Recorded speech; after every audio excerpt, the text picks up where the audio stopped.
Bonjour, aujourd'hui nous allons vous présenter notre projet.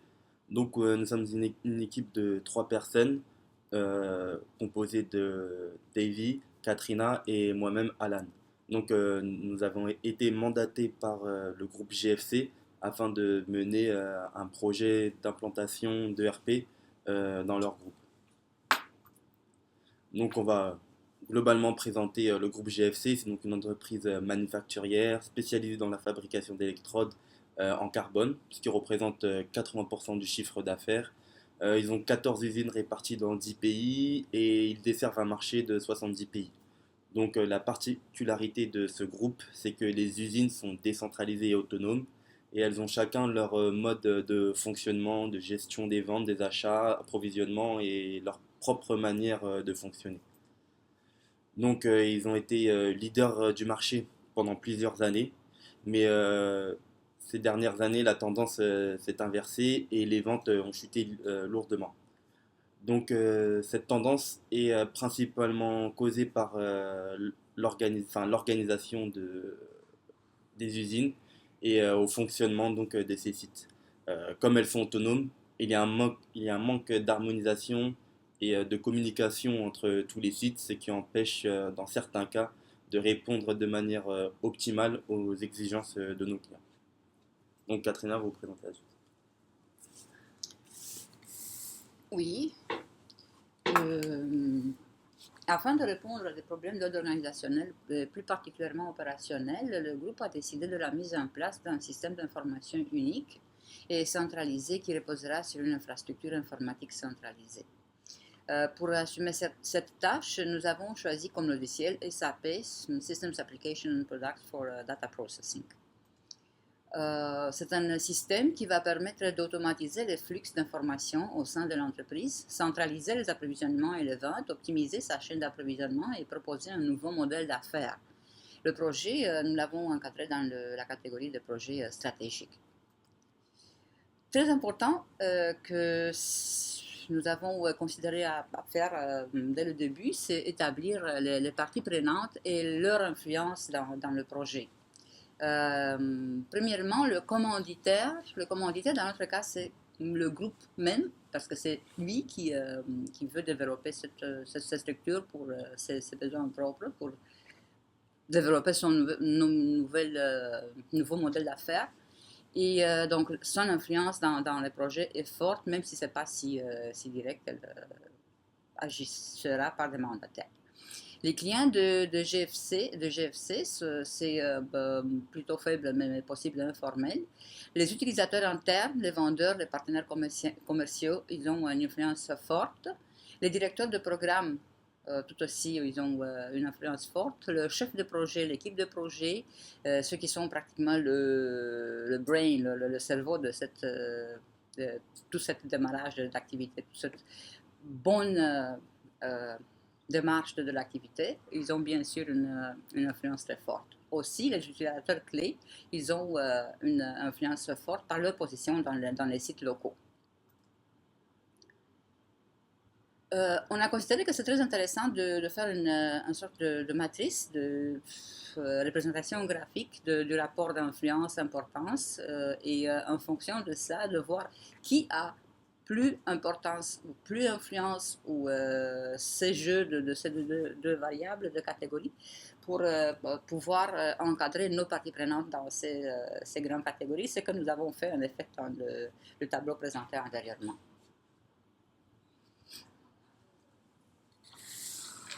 Bonjour, donc moi je vais poursuivre avec l'organisation du projet. Donc nous avons formé une équipe de projet avec comme coordinateur au sommet un chef de projet, ce sera Dan Phillips.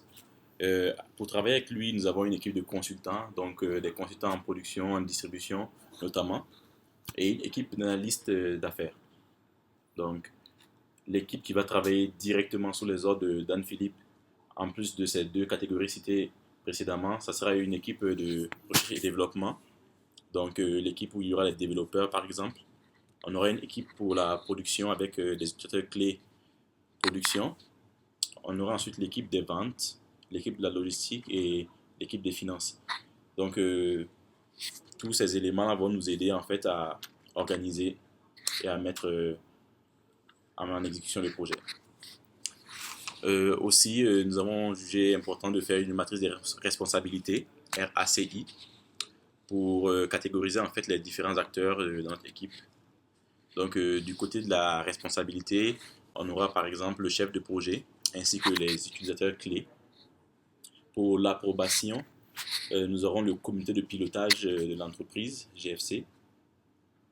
Pour la consultation, nous aurons donc les développeurs du système, les analystes d'affaires et les consultants. La direction du groupe GFC, eux, ils seront là pour être informés de tout ce qui se passe. Donc moi j'ai abordé la méthodologie d'implantation. Donc tout d'abord, nous allons donc réunir en Suisse une équipe composée de personnes venant de chaque pays où nos usines sont présentes. Donc pourquoi la Suisse? Parce que tout simplement c'est le futur siège des opérations de GFC. Et donc pour ça aussi, pour nous aider, nous allons faire appel à une société de conseil spécialisée dans l'implantation de systèmes ERP. Et donc ils nous aideront dans tout ce qui est le paramétrage du logiciel et la création et l'harmonisation des codes. Donc ensuite viendra aussi l'étape de la formation des utilisateurs clés qui seront donc tous les managers. Donc c'est à eux que la principale formation sera destinée et ils seront ensuite en charge de former les utilisateurs finaux. Donc pour ça nous allons utiliser une stratégie dite pilote que nous allons donc déployer dans 2 usines simultanément. Donc pour cela nous avons choisi comme site la France et la Belgique pour des raisons géographiques parce qu'elles seront proches de la Suisse et également pour leur chiffre d'affaires parce que si elles ne sont pas les plus grosses usines d'Europe, elles ne sont pas donc non plus les plus petites. Donc on a vraiment pris quelque chose dans la moyenne. Et dans ces usines pilotes, l'implantation se fera progressivement. Et donc une fois le pilote jugé concluant, nous allons étendre le modèle au reste de l'Europe dans un premier temps, puis simultanément au continent africain et en Afrique du Sud. Donc Katrina va vous parler de la stratégie de déploiement. Oui, en effet, comme il a dit mon collègue Alain, c'est une stratégie de développement, de déploiement en fait, en série qui a l'avantage de moindre coût parce que c'est une action pratiquement répétitive qu'on fait. Et pour notre cas, pour le cas de GFC, c'est très important de voir exactement, de faire un inventaire dans une première étape, donc avant même de planifier exactement les étapes qui seront poursuivies, de faire un inventaire aux éléments, ce que nous avons et ce que nous avons besoin.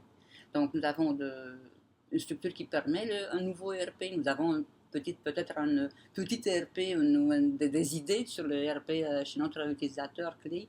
Nous avons une plateforme ou tout le support IT qui permet ça, où nous devrons le reconfigurer tout, où nous devrons faire appel à combien des experts et tous ces éléments. Pratiquement, ils seront concrétisés dans un document d'approbation du déploiement du projet. Puis, c'est très important, après qu'on a commencé à faire toute cette activité de déploiement, de stabiliser, effectivement, parce que de cette étape de stabilisation du déploiement dépend la réussite dans les autres sites. Puis, bien sûr, après qu'on a déployé tout, au moins pour notre site pilote, on va conclure avec un jalon qui s'appelle le déploiement terminé et qui pratiquement exempte de la responsabilité l'équipe projet parce que tout va tomber sur les épaules et sur la responsabilité des utilisateurs de notre client pratiquement dans le site et dans les autres sites de GFC.